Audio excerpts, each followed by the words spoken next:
Salut à tous et bienvenue sur 15 à Milan. Victoire 2-0 du Milan sur le terrain du Hellas Vérone cet après-midi. But de Krunic d'un coup franc magistral à la 27e minute et but de Dalot sur une frappe non moins magistrale à la 50e. À mes côtés aujourd'hui Roland et Aristide. Salut à vous.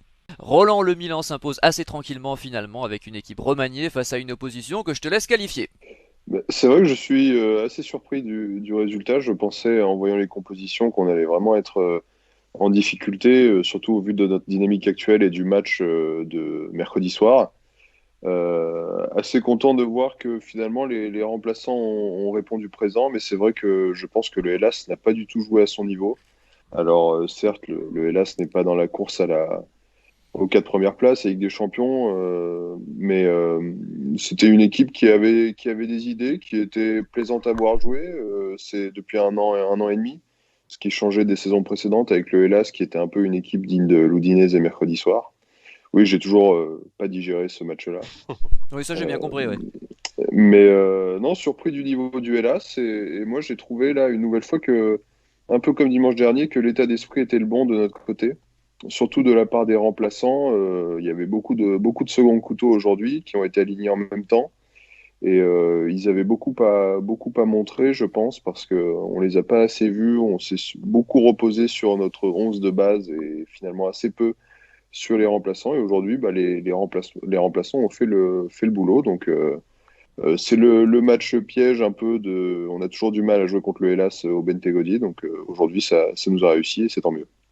Aristide, c'est vrai qu'au coup d'envoi, on n'aurait peut-être pas parié sur une victoire 2-0, vu l'équipe type, absente, pour la plupart des titulaires en tout cas, et puis vu la dynamique surtout. Donc c'est, comme le dit Roland, plutôt une bonne surprise, il y a des remplaçants qui ont répondu présent. Oui, complètement. C'est vrai qu'il manquait Rebic, Çalhanoğlu, Tonali, Théo Hernandez, Ibra, Mandzukic et d'autres peut-être que j'oublie, dont les blessés de longue date comme Benacer.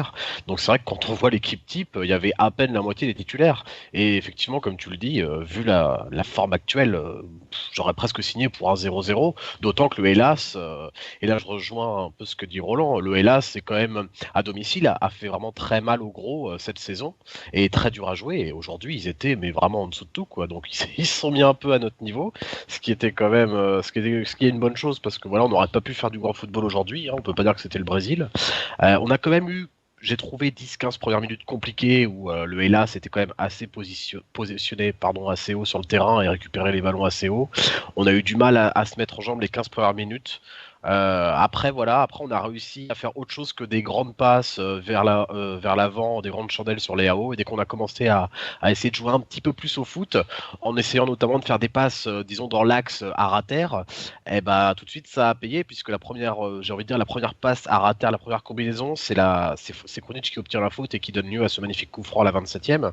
Et voilà, et en fait dès qu'on a commencé à passer dans l'axe, on a réussi à leur faire mal sur le peu d'occasions qu'on a eu.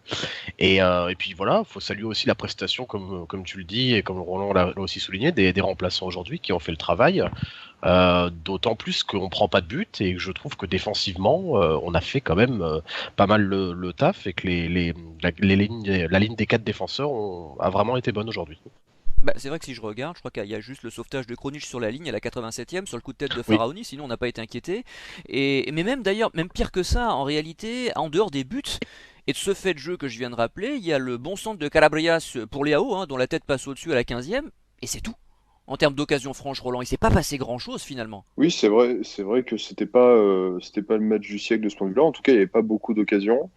Mais le Hellas a vraiment été assez insipide offensivement. Même Tsakani, qui est un vrai bon joueur et qui faisait une belle saison, bah, on l'a quasiment pas vu aujourd'hui. Et qui était pisté, me Euh, semble-t-il, par Milan. oui, il y a eu un temps au cœur de l'hiver où ça en parlait un peu, au Milan, au Napoli, donc on verra ce qu'il arrivera cet été. Sinon, du côté du Hellas, il y a eu vaguement la remise de Tomori en arrière, là où il rate d'abord un dégagement, puis après ça passe de la tête qui est pas assez appuyée, pardon, pour Donnarumma, mais bon, voilà, ça se finit globalement bien, évidemment.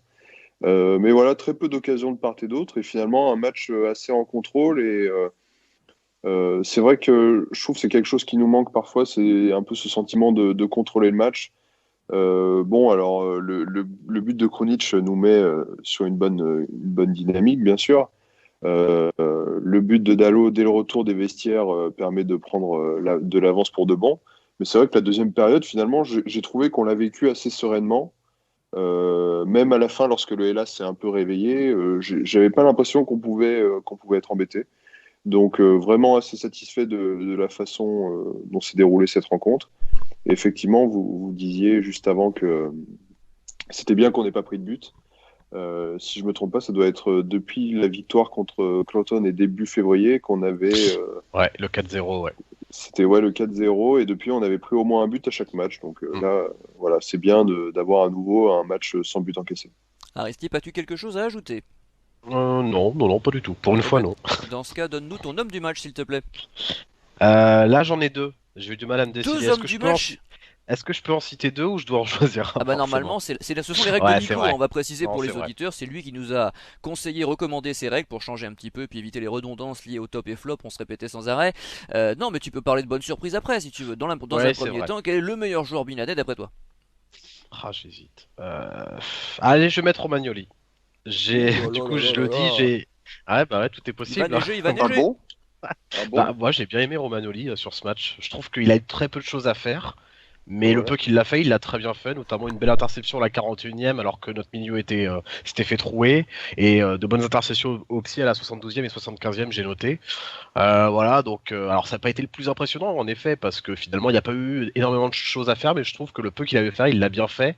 Contrairement à Tomori, c'est pour ça aussi que je relève un peu Romagnoli, c'est que Tomori pour moi a été, bah, comme Roland l'a dit à la 15e minute, il a fait deux trois interceptions un peu limite et deux trois remises en retrait aussi. Donc non, Tomori en plus en difficulté. J'ai bien aimé Romagnoli. Alors j'aurais pu mettre Kessié qui a fait encore un match extraordinaire, mais je voulais changer un peu, donc c'est peut-être pas tout à fait objectif, mais ça fait du bien. Roland. Objectivement, je mettrais Caissier.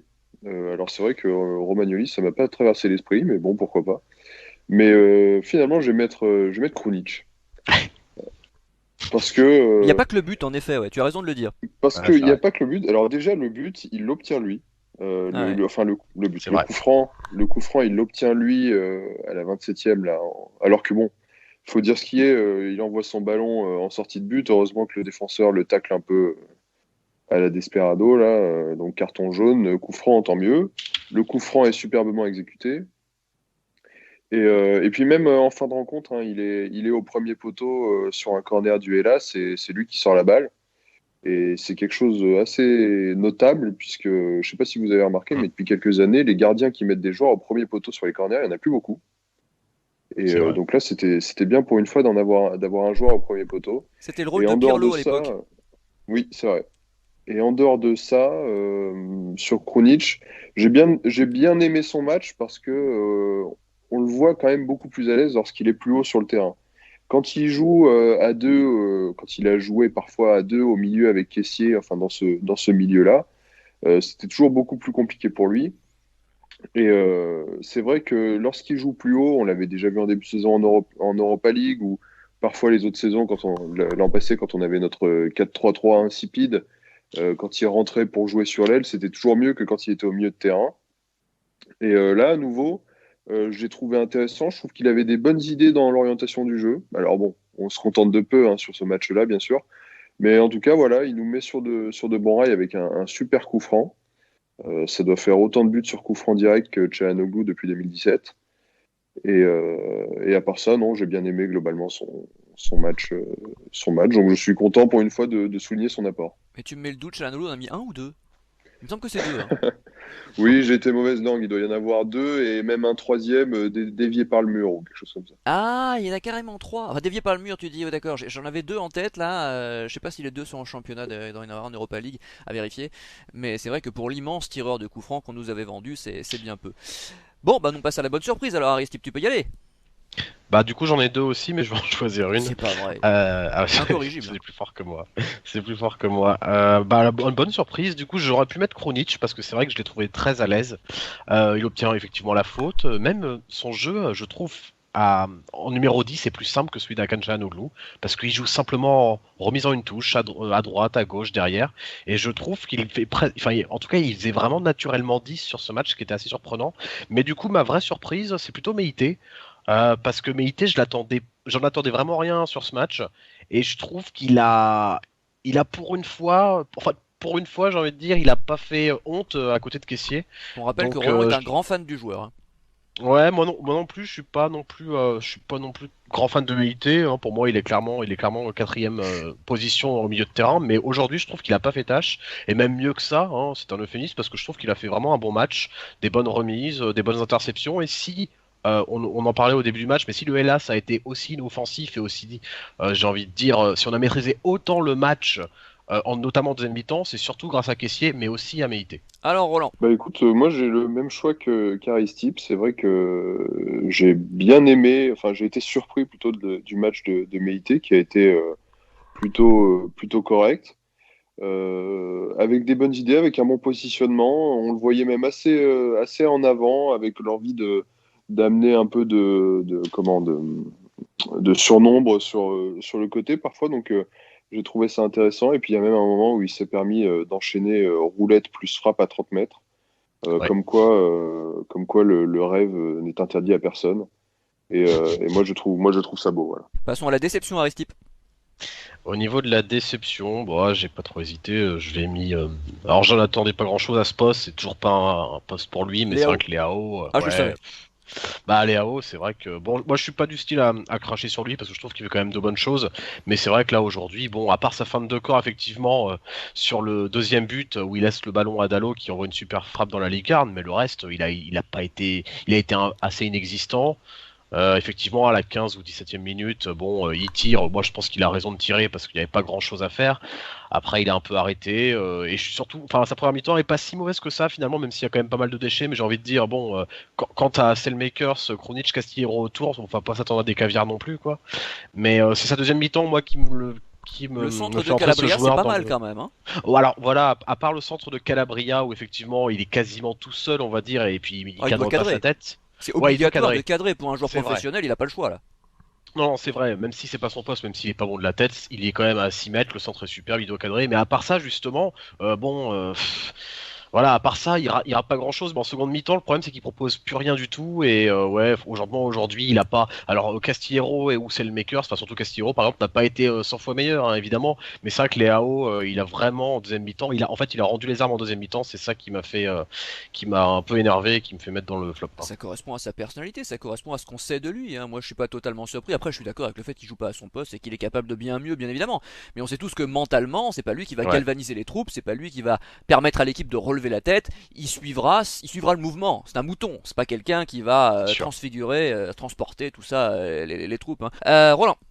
Même choix à nouveau que qu'Aristip sur ce poste-là. Je pense que c'est assez criant aujourd'hui. Alors certes, on citait Castillero. Castillero n'a pas été meilleur ou moins mauvais que Léao aujourd'hui, mais disons que Léao, c'est à tous les niveaux quoi. J'ai trouvé aujourd'hui. Et moi, je suis pas forcément d'accord enfin, c'est pas que je suis pas d'accord, mais on dit que c'est pas son poste. On nous l'a quand même vendu comme un joueur d'Axe. Il est quand même venu comme ça, pour ça, au Milan. Et c'est déjà ce qu'il faisait à Lille, tout de même. Il jouait devant. Alors, je crois que c'était une attaque à deux, mais il devait jouer dans l'axe plutôt. Oui, c'était avec deux attaquants, ouais. Et en fait, on se rend compte on se rend compte avec ce joueur qu'il a un vrai souci de finition. Et c'est pas la première fois qu'on en parle, hein. Sa tête sur le centre de Calabria est quand même assez emblématique. Un vrai joueur d'axe, enfin, il la cadre au moins, ou alors je ne sais pas, il se place mieux. Bon, voilà, il y a cet aspect-là. Mais effectivement, c'est devenu un joueur. Et finalement, c'est un peu comme Nyang, d'une certaine façon. Nyang qui est arrivé de Caen en tant que joueur d'axe, qui a joué en prêt à gauche à droite au Genoa, à Montpellier comme joueur d'axe. Et finalement, il s'est jamais trouvé aussi bon, par exemple quand il était au Torino, que lorsqu'il a été remis sur un côté, parce que c'est des joueurs qui sont athlétiques et qui ont finalement très peu de réalisme pour jouer vraiment dans l'axe du terrain. Donc Léao nous l'a encore montré cet après-midi.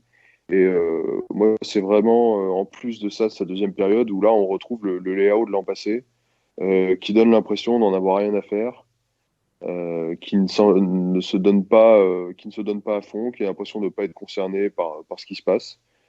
Et moi, je trouve ça. J'ai toujours un peu de mal avec ce genre d'attitude, surtout venant d'un jeune joueur comme ça qui a beaucoup à prouver. Et enfin, je sais pas, quand on est jeune et qu'on a l'occasion d'être titulaire, je sais pas, on doit avoir un peu les dents qui raillent le parquet. Et même si on réussit pas tout, bien sûr, hein, loin de là, mais au moins qu'on se donne un peu de contenance à ce niveau-là. Voilà. Dernier point, les mentions particulières avec Aristipp. Ouais, j'en ai pas spécialement. J'avoue que Dalot, à part son but, le reste, j'ai trouvé son match quand même très très moyen. Alors heureusement, il fait le but extraordinaire, hein, mais pour le reste, j'ai pas trouvé ça super. Castillero, égal à lui-même, limité techniquement. Et j'ai trouvé Selmakers intermittent, mais parfois intéressant. Tu sens qu'il était quand même en forme sur ses dribbles et feintes, mais voilà, toujours un peu intermittent. Et voilà, il disparaît pour mieux réapparaître quelques minutes pour redisparaître. Donc voilà, à part ça, rien d'autre. Roland, commentaire bonus? Non, non, rien de spécial, à part que je suis tout de même un peu déçu que Pioli n'ait fait qu'un seul changement. C'est vrai. Bon, alors c'est vrai qu'on n'avait pas un banc très fourni, mais sur ouais, les 10 dernières minutes, quand tu comptes le temps additionnel, tu peux bien te permettre de faire deux, trois changements, surtout qu'on est assez court. Même Roback, par exemple, qui était présent dans la liste des joueurs convoqués, je crois, le Suédois de la Primavera. Je pense que ce serait bien voilà, de lui donner un peu de temps de jeu sur ce genre de rencontre, surtout en fin de match. Tu lui montres aussi que tu crois en lui, et quand on voit le temps de jeu qu'il avait eu en préparation et l'absence totale d'opportunités qu'il a eu depuis le début de la saison, bon, voilà, juste ça, comme d'habitude, avec les changements avec Pioli, c'est toujours un peu compliqué, mais à part ça, rien d'autre à dire. Juste une petite question comme ça. Le droit aux 5 changements, c'est pérenne? Ça va jusqu'à quand? Alors normalement c'est cette saison, mais ça je pense que c'est bien parti pour être pour durer. D'accord. Parce qu'à C'est- mon avis, les règles vont rester comme ça. Alors normalement c'était pour la reprise du championnat, après c'était cette saison 2020-2021. Mais ça me semble bien parti pour durer parce que j'avais vu un article là-dessus, notamment, je sais plus, ça devait être les cahiers du foot ou quelque chose comme ça, qui disait que finalement ça va être une solution qui va être gardée parce que ça, dans la tête des dirigeants de la FIFA ou de l'UEFA, ça va être si les clubs ont 5 changements, ça va faire moins de baisse de rythme en fin de match, ça va être plus spectaculaire, plus de joueurs disponibles sur un match. Donc bon, je sais pas, mais moi ça m'étonnerait pas qu'effectivement ça reste comme ça. Ça va hacher encore plus le jeu aussi, mais bon. Euh, Effectivement. voilà. Il y a la VAR qui hache le jeu, il y a les changements qui hachent le jeu. Non mais c'est vrai, on aime bien que ce soit fluide, que ça continue, puis que les matchs Ah soient oui, pas oui. trop longs non plus. Bon, chacun son opinion. C'est pas pour moi un casus belli, hein, mais en tout cas on aura l'information parce que c'est une question qu'on me pose souvent et je dois dire que je me la posais moi-même, donc c'est bien. Merci d'avoir répondu. On passe au mot de la fin avec Aristipp. Pour le mot de la fin, je viens de voir le résultat de Crotone-Torino. Et Crotone a battu 4-2 le Torino quand même. Ça a dû te plaire Euh, ça? Bah écoute, j'ai pas vu le match, mais moi je pense au Torino qui est quand même 18e actuellement du classement. En plus, il relance Crotone dans la course au maintien parce que Crotone avait seulement 12 points depuis le début de la saison. Hein, c'est pour vous dire le niveau de l'équipe. Bah, d'ailleurs, on les a affrontés dans notre pire période il y a quelques semaines. Effectivement, on leur a mis 4-0. Hein, donc pour vous dire le niveau de l'équipe. Et ils ont le Torino a réussi à s'en prendre 4 quand même face à cette équipe. Donc le Torino, il continue de creuser et je sais pas où ils vont finir l'année prochaine, mais de toute façon qu'ils se sauvent ou qu'ils se sauvent pas. Je pense qu'on devrait quand même, vu la forme d'Ibra Mandzukic, qui pour l'instant, bon, c'est quand même un petit flop cette arrivée, vu les blessures qu'il a. Je pense que ce sera vraiment intéressant de se pencher une bonne fois pour toutes sur Andrea Bellotti, qui est un joueur que j'adore, et je pense qu'il commence à en avoir marre de cette équipe du Taureau. Bonne idée, Roland. Oui, pour compléter sur le Torino que je suis un peu en parallèle, ils ont aussi, certes ils sont 18e, mais là il y a 2 matchs en retard suite à une épidémie de Covid dans l'effectif qui les a privés de 2 matchs. Bon, il y en a un qui doit être donné perdu, hein, comme le Napoli-Juve. Là, il y avait un Lazio-Torino cette semaine. La Ligue a encore préféré la carte du ridicule en maintenant le match sans proposer de le décaler avant. Enfin bref, le football italien dans toute sa splendeur. Et petit mot de la fin sur l'équipe féminine du Milan qui a perdu aujourd'hui 4-0 sur le terrain de la Juve. Wow. Donc c'est dorénavant mort pour le Scudetto puisque le Milan a été deuxième derrière la Juve et depuis la défaite contre la Juve au match aller. Là, c'était Tu me l'occasion de l'apprends. revenir j'en profite pour en parler. Et aujourd'hui, c'était l'occasion pour revenir à hauteur et ça se fera pas parce que voilà, l'équipe féminine comme l'équipe masculine suivent le même objectif, aller en Ligue des Champions. Chez les filles, il faut être dans les deux premiers, et pour l'instant, ça tient bon. Et c'est comme le Milan, il faut commencer, comme le Milan masculin, commencer à regarder derrière parce que ça arrive vite. Voilà. Bon, nous nous retrouvons dimanche soir après Milan-Naples, ou peut-être jeudi, parce que je crois que le match face à Manchester est diffusé en clair. Donc on avisera au dernier moment si ça vaut le coup. Bref, bonne soirée, bonne semaine, à très vite, salut! Ciao. Ciao.